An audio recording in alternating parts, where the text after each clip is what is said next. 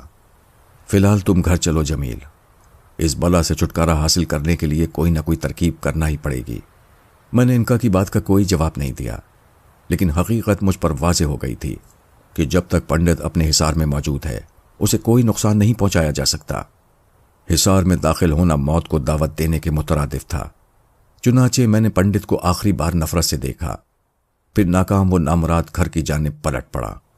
پنڈت کے مقابلے میں خود کو بے بس محسوس کر کے میں بڑی اذیت محسوس کر رہا تھا۔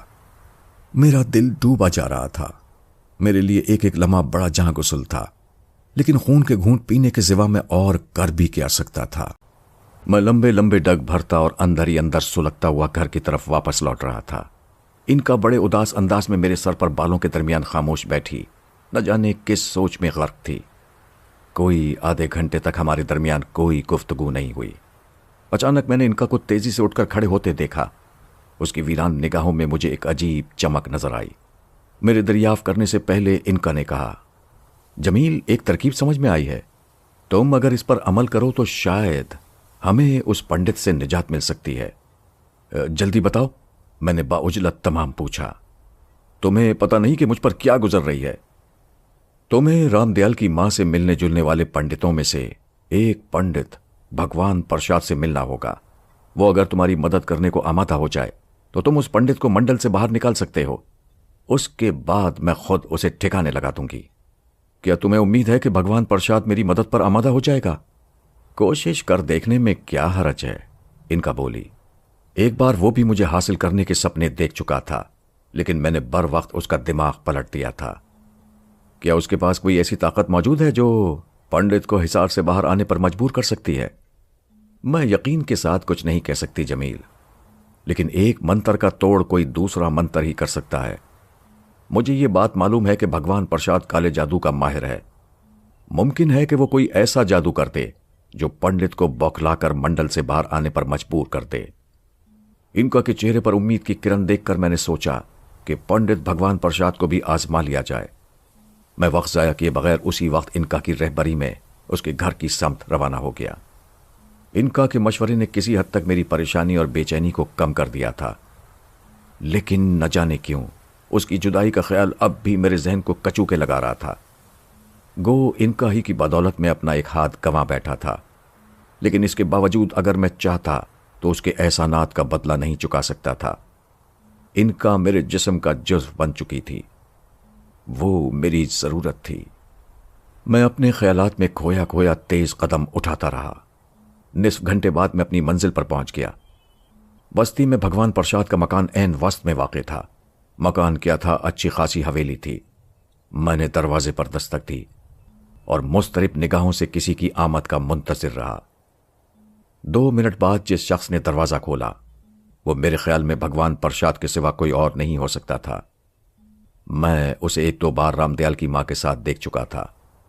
پھر بھی اپنے خیال کی تصدیق کی خاطر میں نے اس سے پوچھا، مہاشے، کیا آپ ہی کا شبھ نام پنڈت بھگوان پرشاد ہے؟ دوہرے بدن اور لامبے قد والے نے میری بات کا کوئی جواب نہیں دیا۔ 1 منٹ تک وہ مجھے تیکھی نظروں سے گھورتا رہا، پھر اس کے چہرے پر بکھری ہوئی کرختگی بتدریج کم ہونے لگی۔ اگر میرا اندازہ غلط نہیں ہے تو میں تمہیں پہلے بھی دیکھ چکا ہوں، پنڈت نے بے نیازی سے کہا۔ تم رام دیال کے متر جمیل تو نہیں ہو؟ ہاں مہاراج، میں وہی ہوں، میں نے بھگوان پرشاد کو چڑھانے کی خاطر مہاراج کے خطاب سے نوازتے ہوئے کہا۔ وہ مسکرا کر بولا، کیا میرے استھان پر آنے کا کوئی خاص کارن ہے؟ ہاں مہاراج، میں ضرورت کے تحت آپ کے چرنوں تک پہنچا ہوں۔ مجھے امید ہے کہ آپ مجھے نراش نہیں کریں گے۔ اندر آ جاؤ۔ میں پنڈت کے ساتھ حویلی میں داخل ہو گیا۔ وہ ایک تخت پر بیٹھ گیا، پھر مجھے بھی بیٹھنے کا اشارہ کیا۔ میں خاموشی سے ایک مونڈھے پر بیٹھ گیا۔ میرا دل دھڑک رہا تھا۔ میں خدا سے دعا کر رہا تھا کہ بھگوان پرشاد میری مدد پر آمادہ ہو جائے۔ کچھ دیر تک کمرے میں سکوت طاری رہا۔ میں نے اپنی طرف سے پہل نہیں کی۔ 5 منٹ بعد بھگوان پرشاد نے کہا، تم نے ابھی تک یہ نہیں بتایا کہ میں تمہاری کیا سہایتا کر سکتا ہوں؟ اس نے خالص پنڈتوں کے لہجے میں مجھے مخاطب کیا۔ مہاراج، میں نے ڈرتے ڈرتے کہا، پہلے مجھے وچن دیجئے کہ آپ میری مدد ضرور کریں گے۔ یہ تو بچوں والی بات ہوئی میاں، پہلے مجھے بتاؤ کہ تم چاہتے کیا ہو۔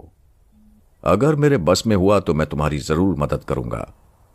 میں نے ایک سہمی ہوئی نظر بھگوان پرساد کے چہرے پر ڈالی، پھر اپنے آنے کا مدعا بیان کیا، لیکن اس بات کو میں نے پوشیدہ رکھا کہ میں اس پنڈت کو منڈل سے باہر کیوں نکالنا چاہتا ہوں۔ انکا کا تذکرہ بھی میں نے مناسب نہیں سمجھا۔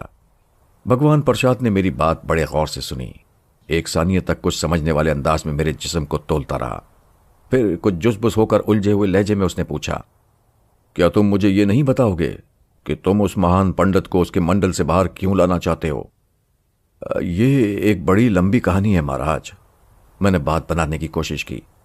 آپ بس اتنا جان لے کہ وہ مہان پنڈت مجھے نقصان پہنچانے کی کوشش کر رہا ہے، اور اگر وہ اپنا جاب پورا کرنے میں کامیاب ہو گیا تو میں کہیں کا نہ رہوں گا۔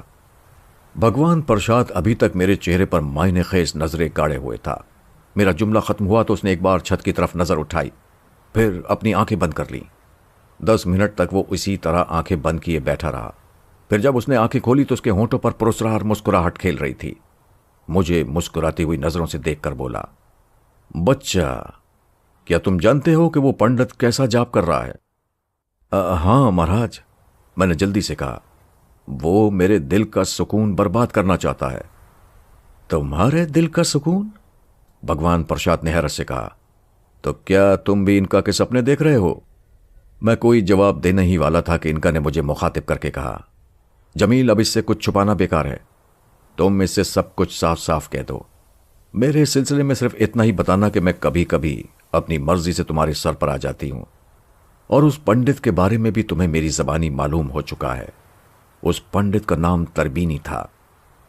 انکا کے مشورے پر میں نے بھگوان پرساد کو کھل کر صورتحال سے آگاہ کیا تو اس کے چہرے پر الجھن اور پریشانی کے ملے جلے تاثرات نمایاں ہو گئے۔ اس کی آنکھوں میں بے یقینی مترشح تھی، وہ منہ پھاڑے مجھے دیکھ رہا تھا۔ تھوڑے وقفے کے بعد پھر بولا، جمیل میاں، کیا تم سچ کہہ رہے ہو کہ انکا تمہارے سر پر آتی ہے؟ تم جانتے ہو کہ انکا کون ہے؟ کیوں مجھ سے مذاق کرتے ہو؟ میں آپ سے مذاق نہیں کر رہا مہاراج، میں جو کچھ کہہ رہا ہوں اسے آپ سچ سمجھیں اور میری مشکل کا کوئی حل ڈھونڈیں، میں نے کہا۔ بالک، انکا کا نام لیتے ہو، انکا کے بارے میں کچھ سنا بھی ہے؟ انکا کو حاصل کرنے والے بڑے بھاگیا والے ہوتے ہیں۔ انکا کی شکتی جانتے ہو؟ پنڈت نے طنزیہ لہجے میں کہا۔ ٹھیک اسی وقت انکا نے میرے کان میں پھر ایک بات کہی، چنانچہ میں نے بے دھڑک جواب دیا، مہاراج میری بات پر یقین کریں، میں سب کچھ جانتا ہوں، وشواس کریں، اس وقت بھی وہ میرے سر پر براجمان ہے۔ بالک، کیا تم اس کا کوئی ثبوت دے سکتے ہو؟ بتاؤ کیسی ہے انکا؟ بھگوان پرساد نے قہقہا لگاتے ہوئے کہا، مگر اس کی نگاہوں میں اب تک تجسس تھا۔ آپ کو کس قسم کا ثبوت درکار ہے مہاراج؟ میں نے انکا کے اشارے پر پوچھا۔ سنو میاں جمیل، انکا ایک ایسی پرسرار مہان شکتی کا نام ہے جسے اپنانے کے لیے منوج کو بڑے پاپڑ بیلنے پڑتے ہیں۔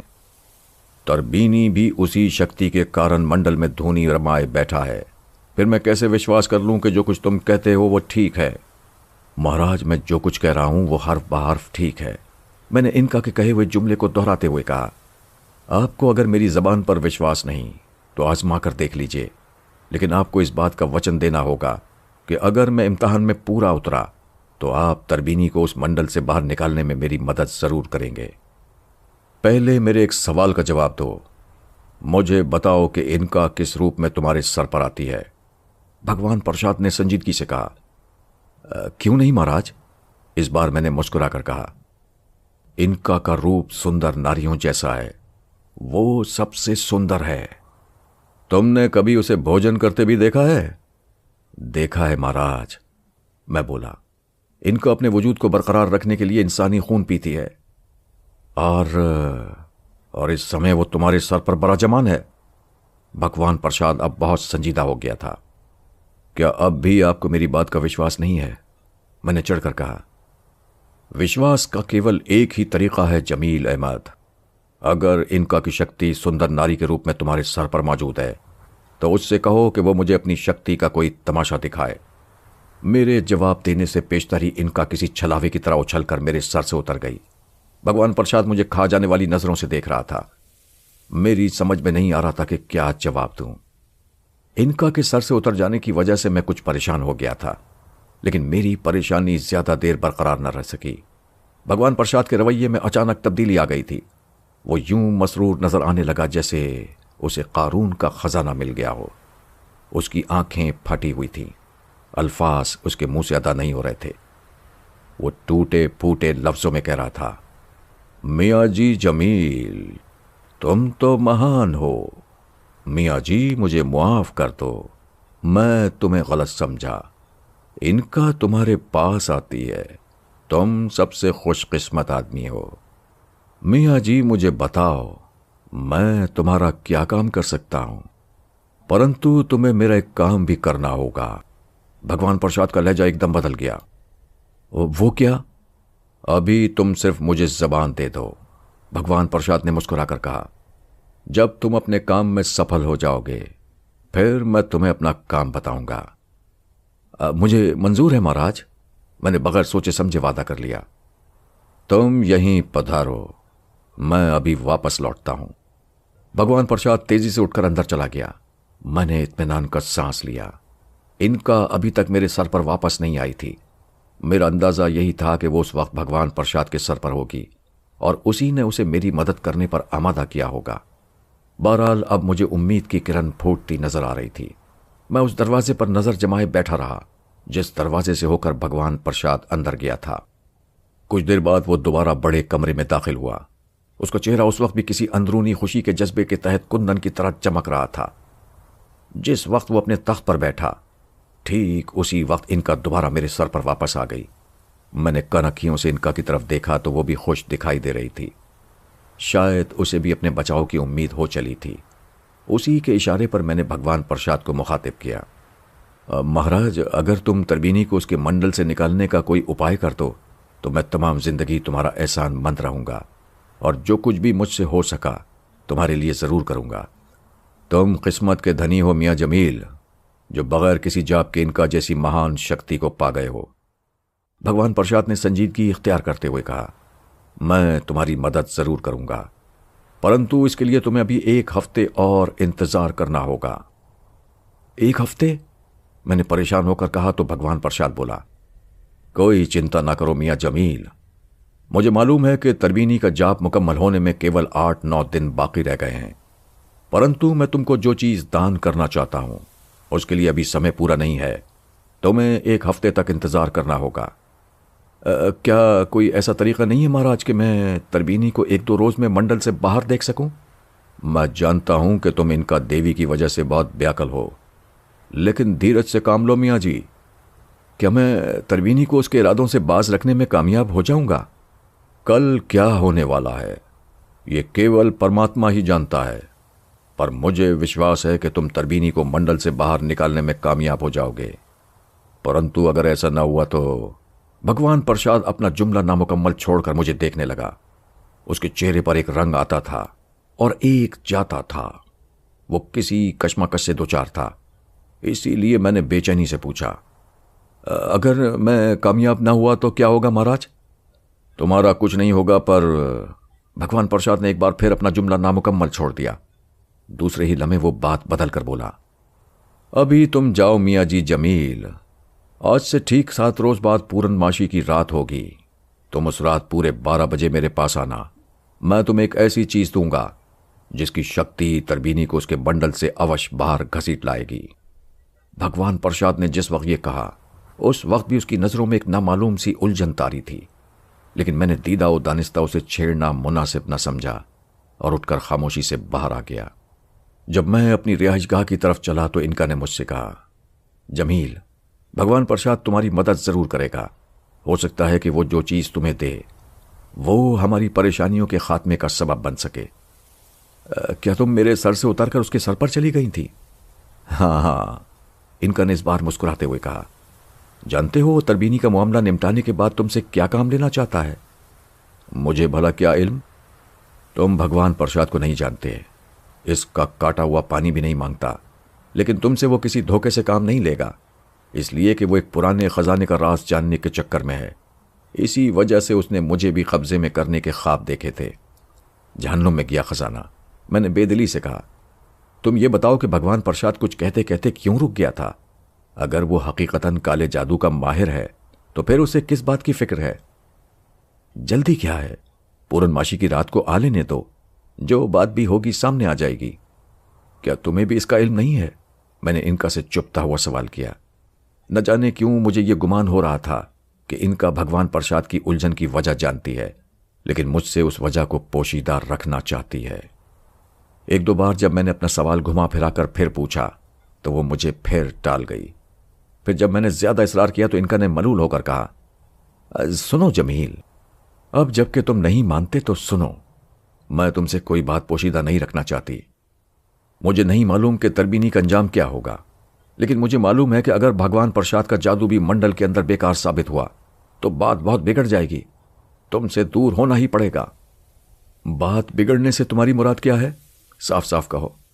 جمیل، میں نہیں چاہتی کہ تمہارے اوپر کوئی آنچ آئے، لیکن کالے جادو کی یہ خاصیت ہے کہ وہ ناکام ہونے کی صورت میں ضرور پلٹتا ہے، اور یا تو جادو کرنے والے کو موت کے گھاٹ اتار دیتا ہے یا پھر اس شخص کی بربادی کا باعث بن جاتا ہے جو جادو کراتا ہے۔ گویا تم یہ کہنا چاہتی ہو کہ تربینی کے بچ جانے کی صورت میں میرے یا بھگوان پرساد میں سے کسی ایک کی تباہی لازم ہے؟ ہاں۔ کیوں؟ جمیل، ان کا آبدیدہ ہو کر بولی، کیا یہ ممکن نہیں کہ تم مجھے میرے حال پر چھوڑ دو اور خود کو ان بکھیڑوں میں نہ ڈالو؟ میں نے محسوس کیا کہ اس کی حسین آنکھوں میں آنسو ہیں۔ اس کا لہجہ کچھ اس قدر درد انگیز تھا کہ میرا جی بھر آیا اور میں فیصلہ کن لہجے میں بولا، ان کا اگر تم مجھے اپنا سچا ہمدرد اور دوست سمجھتی ہو تو اب یہ بات زبان پر نہ لانا۔ اگر میری قسمت میں بربادی درج ہے تو تربینی کی راہ چھوڑ دوں تب بھی نہیں بچ سکوں گا، اور اگر قسمت میرے اوپر مہربان ہے تو تربینی میرا کچھ نہیں بگاڑ سکے گا۔ انکا نے عقیدت مند نگاہوں سے مجھے دیکھا۔ ان نگاہوں میں اظہار تشکر کے علاوہ محبت کے بے پناہ جذبات موجزن تھے۔ راستے بھر ہمارے درمیان پھر کوئی بات نہیں ہوئی۔ انکا آلتی پالتی مارے افسردہ اور خاموش بیٹھی رہی۔ دوسری طرف میں نے اٹل فیصلہ کر لیا تھا کہ انکا کے پرسرار وجود کو ہر قیمت پر اپنائے رکھوں گا۔ اپنے خیالوں میں الجھا میں گھر پہنچا تو نرگس نے مجھے ایک نئی اطلاع سنائی۔ نازلی کے متعلق کچھ سنا آپ نے؟ کیا ہو گیا؟ میں نے بے پرواہی سے اپنے بستر پر نیم دراز ہوتے ہوئے پوچھا۔ صابر علی صاحب نے اسے اسمگلنگ کے چکر میں پھنسوا دیا ہے۔ آج صبح پولیس نے نازلی کے گھر پر چھاپا مار کر اسے گرفتار کر لیا۔ بہت ساری اسمگل کی ہوئی اشیاء بھی ملی ہیں، لیکن ڈیڈی کا خیال ہے کہ صابر علی نے اپنی اس روز کی بے عزتی کا انتقام لینے کی خاطر نازلی کے گرد چال بنا ہے۔ تمہارے ڈیڈی کو آخر نازلی سے اس قدر ہمدردی کیوں ہے؟ میں جلدی میں کہہ گیا۔ پھر مجھے خیال آیا کہ مجھے ایسی بات نہیں کہنی چاہیے تھی۔ میرا مطلب ہے کہ نازلی جانے اور صابر علی صاحب، ہمیں کیا ضرورت پڑی ہے کہ دوسروں کے معاملے میں دخل دیں؟ کچھ بھی صحیح، لیکن صابر علی صاحب کو ایک عورت کے ساتھ ایسی اوچھی حرکت نہیں کرنا چاہیے۔ نرگس نے برا سا منہ بنا کر کہا۔ میرا تو خیال ہے کہ اس روز بھی نازلی نے بلا وجہ ان پر کیچڑ نہیں اچھالی ہوگی۔ دال میں ضرور کچھ کالا رہا ہوگا۔ ہو سکتا ہے، ویسے مجھے تمہارا یہ مجسٹریٹ بھی کوئی اچھے قماش کا آدمی نہیں لگتا۔ میں نے نرگس کی ہاں میں ہاں ملاتے ہوئے جواب دیا۔ پھر رازداری کے انداز میں پوچھا، کیا تمہیں حقیقتاً نازلی سے بہت ہمدردی محسوس ہو رہی ہے؟ ہونی بھی چاہیے، نرگس نے تیزی سے کہا۔ صابر علی صاحب نے اسے جس الزام میں پھنسانے کی کوشش کی ہے، اگر وہ درست ثابت ہو گیا تو بیچاری کی زندگی برباد ہو جائے گی۔ اگر کہو تو میں نازلی کو بچانے کی کوشش کروں۔ میں نے یہ جملہ نہ جانے کس لہجے میں کہا تھا کہ نرگس نے پلٹ کر میرے چہرے کو غور سے دیکھا۔ پھر جیسے نازلی کے ساتھ اس کی تمام تر ہمدردیاں اچانک ختم ہو گئیں، وہ بھویں چڑھا کر بولی، آپ کو کیا ضرورت ہے اسے بچانے کی؟ وہ جانے اور صابر علی صاحب جانے۔ آپ آرام سے کپڑے تبدیل کر کے لیٹیے، میں ابھی آپ کے لیے کافی بنا کر لاتی ہوں۔ نرگس چلی گئی تو میں ایک بار پھر تربینی کے بارے میں سوچنے لگا، جو انکا کو مجھ سے چھین لینے کی خاطر جاپ کر رہا تھا۔ انکا بھی اپنے خیالوں میں گم تھی، اس لیے میں نے اسے چھیڑنا مناسب نہیں سمجھا۔ نرگس نے کافی لا کر دی اور میں نے اپنے بوجھل اعصاب کو سکون دینے کی خاطر جلدی جلدی 2-4 لمبے لمبے گھونٹ لیے، پھر کافی ختم کر کے لیٹ گیا۔ نرگس کو میں نے تاکید کر دی تھی کہ اگر میں خود سے نہ جاگوں تو دوپہر کے کھانے پر مجھے جگانے کی کوشش نہ کرے۔ پنڈت پرشاد سے ملے مجھے 2-4 روز گزرے تھے۔ میں نے یہ 4 دن بڑے کرب میں گزارے۔ ان کا اس عرصے میں برابر میری ڈھارس بندھاتی رہی، لیکن مجھے کسی پل چین نصیب نہ تھا۔ ہر لمحہ فکر لاحق رہتی کہ اگر تربینی اپنے مقصد میں کامیاب ہو گیا تو میرا کیا ہوگا۔ ان کا کی جدائی کا وقت قریب آتا جا رہا تھا اور اس سے میری محبت روز بروز بڑھتی جا رہی تھی۔ اکثر رات کو جب وہ میرے سر پر محو خواب ہوتی تو میں جاگتا رہتا اور اسے حسرت بھری نظروں سے دیکھا کرتا۔ ان 4 دنوں میں ان کا بے حد چھٹک گئی تھی۔ خود میرا بھی یہی حال تھا کہ کسی کام میں دل نہ لگتا تھا، بھوک پیاس کا ہوش نہ رہتا۔ بس ہر وقت یہی فکر لاحق رہتی کہ دیکھیں آنے والے لمحات میرے حق میں کیا گل کھلاتے ہیں۔ میری عزیز شہ مجھ سے رخصت ہونے والی تھی۔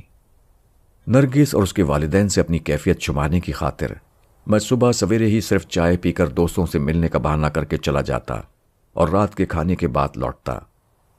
نرگس کے والدین کو تو کوئی خیال نہ ہوا کہ میرا پروگرام اچانک کیوں تبدیل ہو گیا۔ البتہ نرگس کے کان ضرور کھڑے ہو گئے۔ 4 روز تک وہ چپ رہی، لیکن 5ویں روز جب میں رات گئے واپس آیا اور اپنی خوابگاہ میں داخل ہوا تو نرگس میری منتظر تھی۔ جب تک میں کپڑے تبدیل کرتا رہا وہ مجھ سے ہنس ہنس کر باتیں کرتی رہی، مگر جب میں بستر پر دراز ہو گیا تو نرگس میرے قریب آ گئی اور بڑے پیار سے بولی، کیا بات ہے، آپ آج کل زیادہ تر گھر سے باہر ہی رہتے ہیں؟ کوئی خاص بات نہیں، میں نے ٹالتے ہوئے جواب دیا۔ دوستوں سے ملنے چلا جاتا ہوں، وقت اچھا گزر جاتا ہے۔ ایسا بھی کیا کہ انسان منہ اندھیرے کا نکلا رات ڈھلے واپس لوٹے؟ نصیب دشمنا، کہیں آپ کو کوئی پریشانی تو لاحق نہیں؟ پریشانی کیسی؟ کھائیے میرے سر کی قسم۔ میں نے ہر چند نرگس کو ٹالنا چاہا، لیکن جب وہ کسی طرح نہ مانی تو میں نے انکا کے اشارے پر اسے بھی مختصراً اپنی پریشانی کا احوال سنا دیا۔ نرگس میری باتیں سن کر رنجیدہ ہو گئی۔ جب تک میں اسے حالات بتاتا رہا وہ حیرت سے مجھے دیکھتی رہی۔ میں خاموش ہوا تو وہ بولی، کیا آپ کو قوی امید ہے کہ آپ انکا کو اس پنڈت سے نجات دلانے میں کامیاب ہو جائیں گے؟ خیال تو ہے، آگے قسمت میں جو لکھا ہے وہی ہوگا۔ جادو وغیرہ کا کھیل بہت برا ہوتا ہے، نرگس نے مجھے سمجھاتے ہوئے کہا۔ کہیں ایسا نہ ہو کہ انکا کو ایک مصیبت سے نجات دلاتے دلاتے آپ خود کسی بڑی مصیبت میں پھنس جائیں۔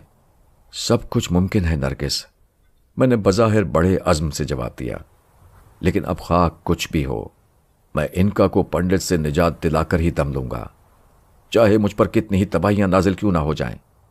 کیا آپ کو میرا کوئی خیال نہیں ہے؟ ہے کیوں نہیں، مگر انکا بھی میری محسن ہے، اس کے احسانوں کو فراموش بھی تو نہیں کیا جا سکتا۔ اگر اس نے میری مدد نہ کی ہوتی اور امیر کبیر نہ بنایا ہوتا تو میں تمہیں بھی کبھی حاصل نہیں کر سکتا تھا۔ مگر اکثر موقع پر اسی انکا نے آپ کے ساتھ ایسی حرکتیں بھی کی ہیں جو انتہائی اخلاق سوز تھیں۔ نرگس نے نظریں نیچے کیے کہا، پھر یکلخ تیز ہو کر بولی، آپ یہ کیوں بھول رہے ہیں جمیل کہ اسی انکا کی وجہ سے آپ کا ایک ہاتھ بھی ضائع ہوا ہے؟ مجھے سب معلوم ہے، لیکن اس کے باوجود میں انکا کو ہر قیمت پر پنڈت کے چنگل سے بچانے کی کوشش کروں گا، خواہ اس کے لیے مجھے اپنی جان ہی کیوں نہ گنوانی پڑے۔ گویا انکا آپ کو مجھ سے زیادہ عزیز ہے؟ نرگس کے چہرے پر رقابت کی سرخی پھیل گئی۔ حماقت کی باتیں کیوں کرتی ہو نرگس؟ میں جھلا کر بولا، انکا محض ایک تصوراتی وجود ہے جس کا حقیقت سے کوئی تعلق نہیں۔ تمہیں اس کے سلسلے میں کسی غلط قسم کے خیال کو ذہن میں جگہ نہیں دینی چاہیے۔ نرگس کو غالباً اس جواب کی توقع نہیں تھی۔ وہ ششدر سی میرا منہ دیکھنے لگی۔ اس کے چہرے پر ایک رنگ آ رہا تھا اور ایک جا رہا تھا۔ اس کی غزالی آنکھوں میں شکایت بھری ہوئی تھی۔ مجھے امید نہیں تھی کہ نرگس انکا سے میری ہمدردی کو غلط رنگ دے گی اور مفت میں بیٹھے بٹھائے میری پریشانیوں میں اضافہ کرے گی۔ بہرحال جب میں نے اس کے تیور بدلے دیکھے تو اور برا لگا۔ میں خشک لہجے میں بولا، میرا تو خیال تھا کہ تم پڑھی لکھی ہو، وسیع نظر بھی ہوگی، لیکن معلوم ہوا کہ رقابت کے جذبے کا تعلیم سے کوئی تعلق نہیں ہوتا۔ مجھے بھی اس بات کا احساس آج پہلی بار ستا رہا ہے کہ آپ میرے مقابلے پر کسی اور کو ترجیح دے سکتے ہیں۔ نرگس نے ہونٹ چباتے ہوئے جلے کٹے لہجے میں جواب دیا۔ میں اور بھڑک کر بولا، تم جو چاہو سوچتی رہو، لیکن میں انکا کی ضرور مدد کروں گا۔ نرگس نے بڑے غصے میں منہ کھولا۔ وہ جواب میں یقیناً کوئی سخت بات کہنا چاہتی تھی، لیکن پھر نہ جانے کس جذبے کے تحت اس نے اپنے ہونٹ سختی سے بھینچ لیے۔ مجھے اجنبی نظروں سے دیکھتی ہوئی تیزی سے اٹھی اور لمبے لمبے قدم اٹھاتی کمرے سے باہر چلی گئی۔ اس کے جانے کے بعد میں نے اطمینان کا سانس لیا اور پھر انکا کے بارے میں سوچنے لگا۔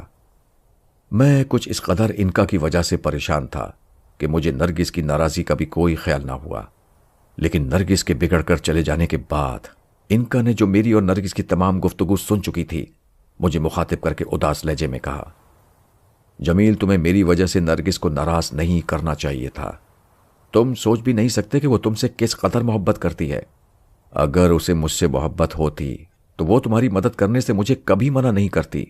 میں نے جھلا کر کہا، ارے اس قدر جذباتی نہ بنو جمیل، تمہیں نرگس کے جذبات کی بھی قدر کرنا چاہیے۔ انکا بڑی دیر تک مجھے سمجھاتی رہی اور نرگس کی وکالت کرتی رہی، لیکن میں اپنی ہٹ پر اڑا رہا، شاید اس لیے کہ میں سوائے انکا کے اور کسی کے بارے میں سوچنا بھی نہیں چاہتا تھا، اور اس کی وجہ بھی معقول تھی۔ تربینی کے جاب کو مکمل ہونے میں اب صرف 3-4 ہی دن باقی رہ گئے تھے۔ جب میں نے نرگس کی طرف کوئی دھیان نہ دیا تو انکا یہ کہہ کر میرے سر سے اتر گئی کہ اب وہ نرگس کے سر پر جا رہی ہے تاکہ حالات کی نوعیت سمجھا سکے اور اس کے ذہن میں میری جڑیں مضبوط کر سکے۔